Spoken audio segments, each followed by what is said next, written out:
An impromptu rally outside Riverside City Hall this evening after 3 separate attempts to hold an America First rally were canceled by different venues. The event, which featured speeches from prominent Republicans, Representatives Marjorie Taylor Green and Matt Gaetz, was first scheduled in Laguna Hills, then at the Riverside Convention Center. It then went to the Anaheim Event Center.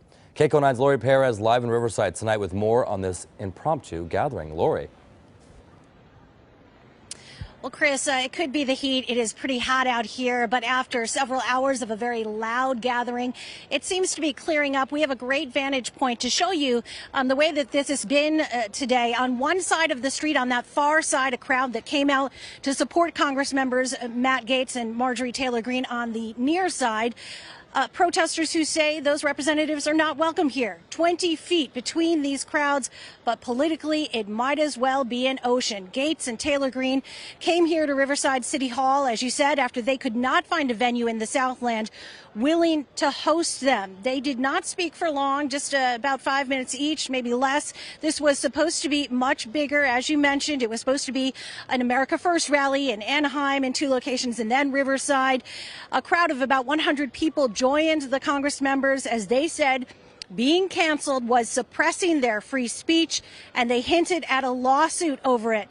Now, both Republicans, of course, are polarizing figures, not only as major Trump loyalists who continue to say the election was stolen, but Taylor Green for her alleged association with QAnon and conspiracy theorists.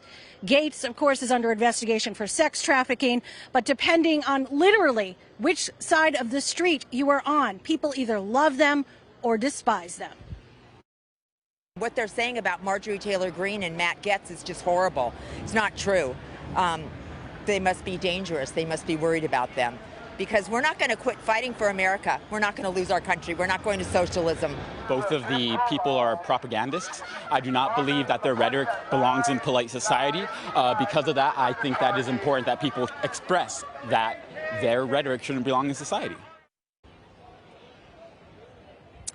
Now, set to start actually right now at 7 o'clock, what has been billed as a vigil for the late Congressman John Lewis, a candlelight vigil for democracy. That was the title of it. Clearly, it looks like if that happens, I don't know, there's not a very large crowd here at this time, but if that happens, we do expect that there might be some counter protests for that as well. We're live in Riverside. I'm Laurie Perez. Back to you.